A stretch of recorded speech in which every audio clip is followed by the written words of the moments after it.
Your Excellencies, distinguished guests, it gives me a great honor to stand up here on behalf of my colleagues at OOCEP.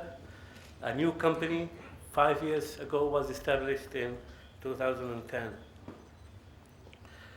An overview of the company, I think, focused primarily on the Oman assets. We have a couple of assets international, but in the one in Oman, I'll be more focusing on the one which we operate as OOCEP, primarily Block 60 and Musandam, which is in the northern part, the infrastructure part, which is covering the northern region, and the Block 42. On the operated assets, Block 60, we have 100% interest in it. We are the sole operator.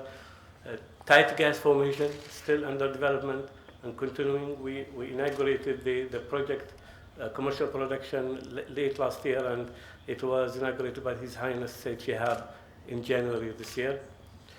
We have a Musandam project I'll touch on as well. It is serving currently, it will be serving the Block 8 offshore production in Musandam, and has the potential to accommodate further fluids from other blocks, which is Block 17 and 40. Block 42 is an early exploration program.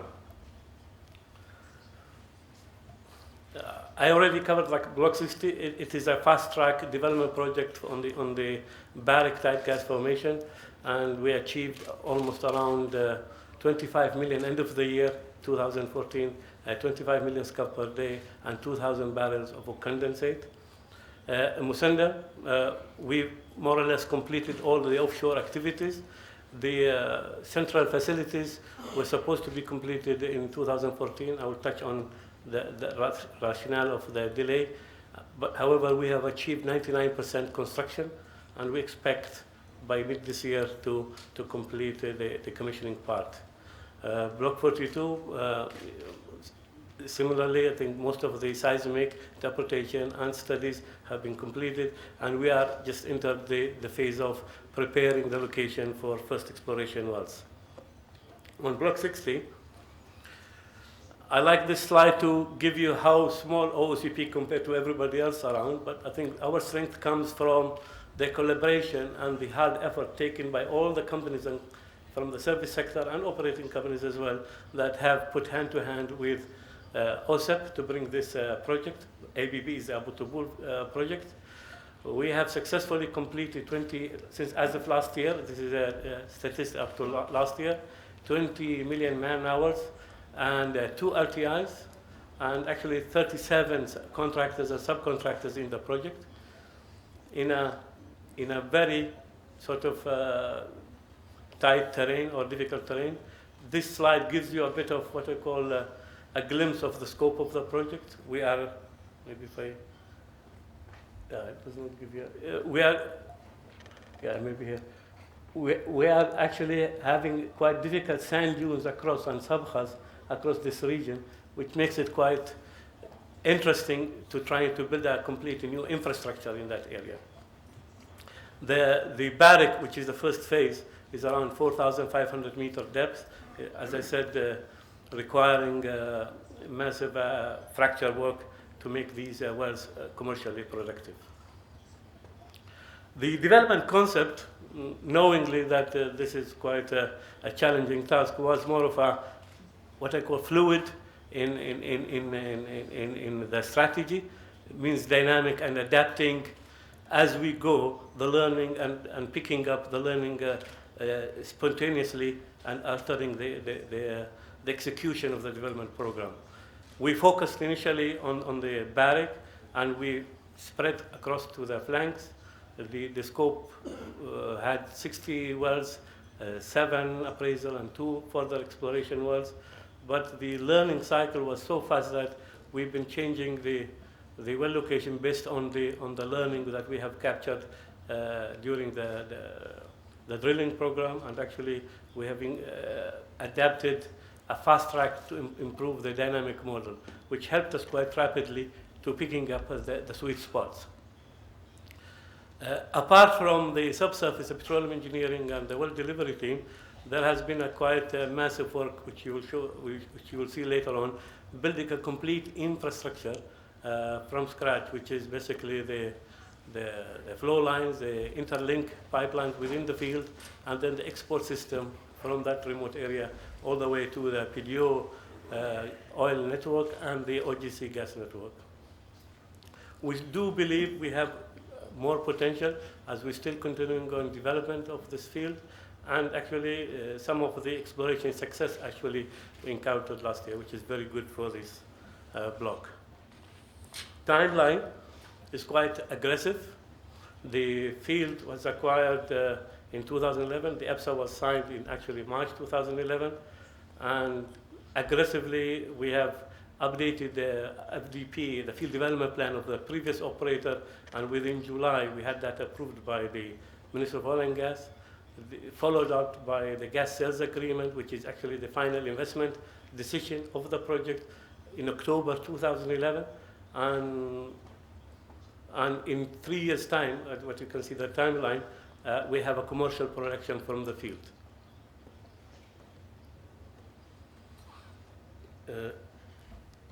Quickly, as I mentioned, the main parts, you could see these were the spots, some of them greens and the reds, across all over the field.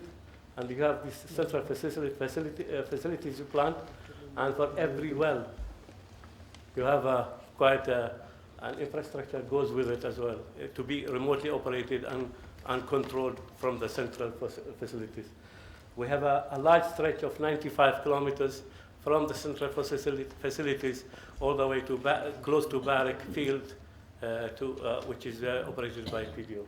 And both lines inject directly to the main oil line and the gas lines.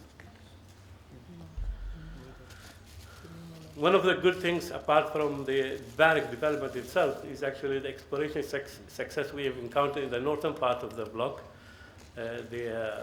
We have drilled Bisat exploration well to around 5,500 or 600 meters depth, and we are extremely blessed with multiple layers of discoveries, oil in the Shuaiba, and then also gas from the lower Haima and Barrick sandstone. This is really an opening for the block, and it brings a new life in a challenging block. We are very optimistic, and we are very keen to fast-track this kind of exploration. Quick snapshot of the block from EPSA signing to commercial production. Physically 3 years from the GSA, from the final investment decision, and the massive amount of work which I mentioned earlier, which we were very fortunate to have with our partners, as I say, the service companies, as well as the PDO and OGC, to helping us complete the project in time. Now moving north, the Musandam gas plant is one of the unique projects in a new terrain, in a new area that have not seen physically on ground any oil and gas activity apart from the offshore. A quick overview of the scope of the project. Knowingly, for those who have traveled to Musandam, that is quite mountainous region, so it was like almost 18 months of hard work to just creating a new industrial area in a mountainous, congested region. That took us about 1.5 years just to place the area. And then the plant itself, which is to cater multiple scenarios coming out from the offshore blocks. We knew immediately from day one that we have to deal with H2S in a massive amount. Later on, we had to add also LPG extraction, which was not initially in the project, and then we had to add a captive power as well. And this will be the second official terminal from Minister of Oil and Gas, apart from Mina Al Fahd. We'll have the second terminal in Musandam. Currently, the fields are producing through Ras Al Khaimah. With the completion of this project, hopefully by mid this year, end of this year, we'll see the commercial production coming out of this plant. Again, we had slightly more statistics here. Additional 1 year, 21 million man-hours worked without any fatality, 4 LTIs in total, and around 28 subcontractors working jointly hand-to-hand to complete this project. The timeline, which we already completed the utilities, the infrastructure which is needed in a new remote location. This is the first kind of oil and gas major project in the region. The offshore part, from the platform to the plant, from the plant to the UAE gas network, the offshore, all completed, including the export terminal. The oil and gas plant itself, we were supposed to complete last year. I think we have, apart from the massive project, is actually, we've added a new scope into the project, which is necessitated additional time, and then also the subcontracting structure to make sure that these things are embedded and could be integrated with existing plant. We anticipate by end of July to start pre-commissioning, and in around October, November period to start commercial production from this plant. Same thing, I think I like to see some pictures quickly to simplify the story. From May 2011, when we first site activity started, making up the ground, until December 2014, where virtually 99% of the construction has been completed.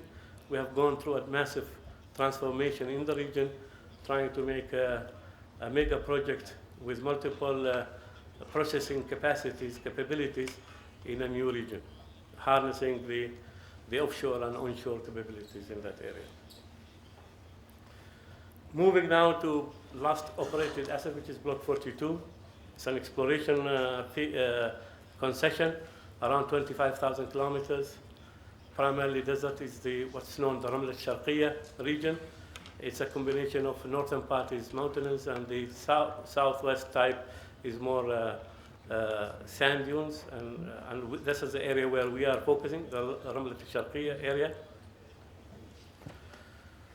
What we have completed so far, as I mentioned, is we have done the seismic again, and we have done the interpretation and have mapped out some of the prospects. It is quite a massive undertaking in terms of environmental, maintaining the community and the environment, as well as adding remote, what we call infrastructure and utilities in a remote exploration region, which has not been part of the oil and gas region.